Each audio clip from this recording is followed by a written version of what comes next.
สุดของชีวิตเราก็จะต้องมีกำลังใจที่เข้มแข็งมีสติปัญญาแล้วก็มีบุญหนุนนำตัวเราถึงจะประสบความสำเร็จได้หากมีแต่ความพยายามแต่บ่มีปัญญาความพยายามนั่นก็สูญเปล่าความพยายามที่บ่มีวันล้มเหลวก็คือการประกอบความเปลี่ยนด้วยการเอาจิตเอาใจมาฝึกปฏิบัติไปตัวญาติโยมท่านสาธุชนการกระทำไว้ในใจโดยแยบคายภาษาบาลีเปิ้นว่าโยนิโสมนสิการหมายถึงการพิจารณาไตรตรองท่วนทีสอบสวนซ้ำแล้วซ้ำแถมบ่ลงเชื่ออย่างงมงายบ่เชื่อง่ายบ่ดื้อรั้นโดยทิฏฐิมณะบ่มีอคติบ่มีความลำเอียงใคร่ครวญด้วยปัญญาที่บริสุทธิ์เพื่อให้เกิดความหู้ที่ถูกต้องคนที่บ่มีโยนิโสมนสิการนี้ก็จะเป็นคนที่มีความคิดตื้นๆกึดเพียงผลประโยชน์ที่ได้รับจากนี้ต่ออันบ่ได้นึกถึงจากหน้าพบหน้าต่อไปสิ่งที่ตัวเองทำอยู่ขณะนี้ก็เลยกลายเป็นวิบากในอนาคตอย่างเรื่องของพระเจ้าอังคติราชที่เป็นหลงกรรมของอาเจลกะชีเปยเพราะว่าบ่มีโยนิโสมนสิการบ่ได้พิจารณาไตรตรองให้ทวนทีก็เลยหลงเชื่อส่วนพระราชธิดาของพระองค์นั้นจะสามารถใช้ปัญญาแก้ไขให้พระองค์ปิกมามีสัมมาทิฏฐิเหมือนเดิมได้อย่างใดเฮาก็มาติดตามกันตอนต่อไปนี้เมื่อพระนางพระราชธิดาก็คือพระนางรุจาราชธิดาหูว่าบัดเดี๋ยวนี้พระราชบิดาก็คือป่อถูกอเจลกะชีเปยเกี้ยกล่อมให้ไปนับถือ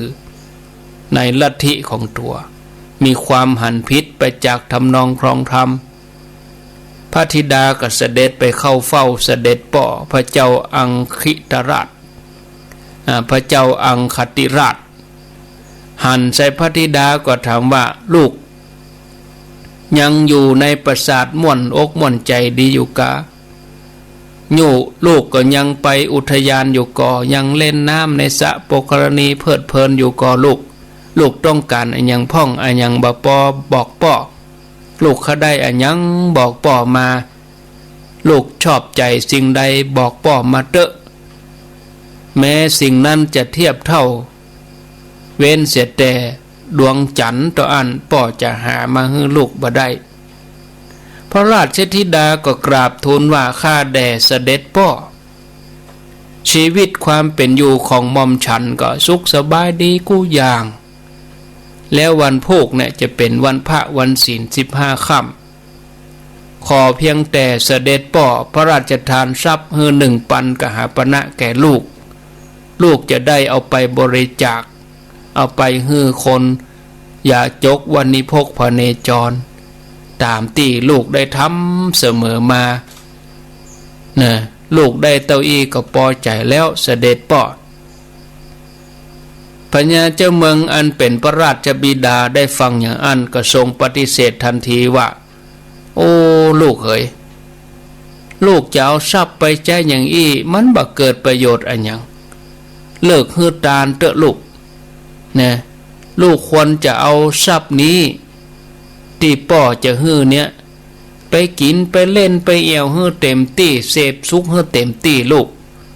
เอาไปฮือตาลเนี่ยหยังบ่ต้องไปกึดถึงไผบ่ต้องไปกึดถึงภพต่อไปมันบ่มีภพหน้ามันบ่มีอาจารย์ป่อสอนอย่างอี้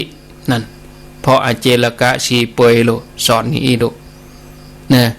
ลูกเก็บเกี่ยวเอาความสุขจากนี้ให้เต็มที่เถอะลูกนะท่านผู้ฟังเขาจะหันว่าบัดเดี๋ยวนี้ปัจจุบันก็มีคำกล่าวนี่เหมือนกันเนาะเพราะเขาบ่ฮู้จักปรโลกบ่ฮู้จักความสุขในสวรรค์ความทุกข์ในมโนหกเป็นอย่างใดก็เลยกึดตื้นๆนี่ยะนะ มอกหาความสบายจากนี้ต่ออันอย่างอีกก็เป็นการกระทำที่พอใกล้เนาะบ่ได้พอไก่ชีวิตก็บ่มีความปลอดภัยเราต้องศึกษาไว้ให้ดีญาติโยมเนี่ยจะไปหลงไหลกับความสุขชั่วคราวแต่ต้องไปรับความทุกข์ถาวรในปรโลกดีบ่ดีไปตกมโนหกมันบ่คุ้มจากนั้นพระเจ้าอังคติราชก็นำเรื่องของอารัตเสนาบดีมาเล่าให้พระธิดาฟังว่าชาติที่แล้วน่ะอารัตเสนาบดีเนี่ยทำแต่บาปอกุศลบ่มีศีลบุญกุศลก็บ่เคยทำชาตินี้เขายังได้เกิดมาเป็นเสนาบดีมีความสุขสบายอันนี้คือตัวอย่างของผู้ที่ทำชั่วได้ดีส่วนทาสที่ชื่อว่าวิชกะก็เป็นตัวอย่างของการทำความดีแล้วบ่ได้ผลดีเพราะในชาติที่แล้วเขาทำแต่ความดีนึกถึงบาปบ่ออกแต่เนี่ยยังปีกมาเกิดถึงมาเป็นคนใจมาเป็นข้าทาสมาเกิดในท้องนางตาสีแม้ในชาตินี้ก็ยังบละทำความดียังมาฮือตานมายังรักษาศีลเป็นประจำแต่ก็ยังเป็นทาสอยู่ร่ำไปเนี่ยลูกฮักแม้แต่ตั้นคุณาชีวกะก็กล่าวว่า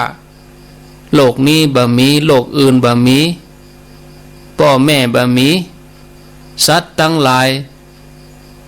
พุทธเกิดขึ้นก็บ่มีสมณพราหมณ์ผู้ยินดีในความพร้อมเพียงกันปฏิบัติชอบนั่นบ่มีปรโลกบ่มีเพราะฉะนั้นเมื่อปรโลกบ่มีลูกจะฮือตานไปเนี่ยหยังรักษาศีลไปเนี่ยหยังสุขสำราญเอารูปรสกินเสียงฮือเต็มที่เตอะลูกพระธิดาได้ฟังอย่างอันแล้วก็บ่ค่อยตามป้อเพราะว่าพระธิดานี่เปิ้นเข้าใจเรื่องกฎแห่งกรรมเป็นอย่างดีบัดเจ้าแต่นั้นเปิ้นก็ยังระลึกชาติไปถึง7ชาติแล้วก็ฮู้อนาคตไปแถม7ชาติเมื่อเป็นอย่างอันสัมมาทิฏฐิของพระธิดาก็เลยบริบูรณ์เพราะสามารถหันถึงกฎแห่งกรรมชัดเจนแล้วภพภูมิต่างๆแต่ละชาติก็เป็นเหตุเป็นผลกันนะพระธิดาก็เลยกราบทูลให้พระบิดาเสด็จป่อว่าเสด็จป่อ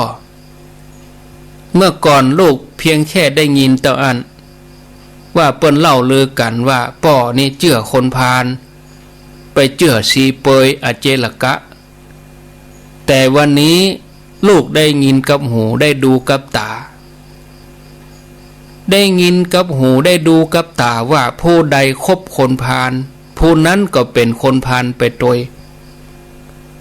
ผู้หลงทางอาศัยคนหลงทางแนะนำก็ยิ่งหาทางบ่ออกเสาะหาทางบ่พบผู้ใดคบคนพาลผู้นั้นก็เป็นคนพาลเหมือนม้าเดินตัวหลังคนเลี้ยงม้าที่ขาเป๋เหมือนต้นบะม่วงแม้จะมีรสหวานอร่อยแต่เมื่อบะม่วงนั้นไปปลูกใกล้ต้นสะเดาก็มีรสขมได้เหมือนกันคำพูดเหล่านี้ลูกได้แต่ได้ยินมาบัดนี้ลูกประจักษ์ด้วยสายตาประจักษ์ด้วยหูเสด็จพ่อการที่พระองค์อาศัยคนพาลอย่างอาเจลกะชีเปยผู้บ่มีความละอายพ่อก็ไปหลงเชื่อกรรมของอารัตเสนาบดีผู้เสื่อมจากชาติบัดเจ้าแต่นั้นก็ยังคบกับวิชกะทาสอันบ่สมควรเลยลูกจะไหนพระองค์ถึงไปหลงเชื่อคนเหล่านั้นขอเสด็จป่อเฮือไตรตรองตามกรรมที่ลูกอู้นี่เตอะจากนั้นพระธิดาก็ทรงระลึกชาติให้พออดีตชาติของอารัตเสนาบดีเขาทำกรรมอันอย่างไว้ ถึงได้มาเป็นเสนาบดีกราบทูลพระบิดาว่าอารัตเสนาบดีระลึกชาติได้เพียงชาติเดียวแล้วยังบ่เข้าใจเรื่องกฎแห่งกรรมซึ่งก่อนที่เสนาบดีหลงพิษเนี่ยจะได้มาเป็นเสนาบดีเนี่ยได้ไปเกิดเป็นนายโคฆาตก็คือคนฆ่างัวในสมัยพระพุทธเจ้ากัสสปะปุ้นเขาได้เอา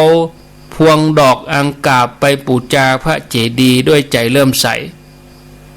เมื่อจากอัตภาพนั้นแล้วก็ท่องไปในสวรรค์เวลายาวนานแต่เพราะตัวเองเคยทำอกุศลไว้ชนกกรรมก็เลยนำมาเกิดในตระกูลคนฆ่างัวอันที่จริงกรรมปาณาติบาตเนี่ยจะส่งผลให้เขาไปเกิดอบายภูมิเสวยวิบากกรรมแสนยาวนานทรมานแต่เพราะกุศลกรรมที่เขาได้เอาดอกไม้ไปบูชาพระเจดีย์แล้วก็คอยอุปถัมภ์ส่งผลให้ก็เลยช่วงชิงส่งผลก่อนเนี่ยเหมือนเอาขี้เถ้ากบฐานไฟโดยอำนาจพระอานิสงส์แห่งบุญนั้นชนกกรรมฝ่ายดีฝ่ายกุศลก็เลยทำให้เขาได้เกิดเป็นเสนาบดีแล้วระลึกชาติได้เพียงชาติเดียวนะเขาให้การสนับสนุนกำอู้ของชีเปยอาเจลกะ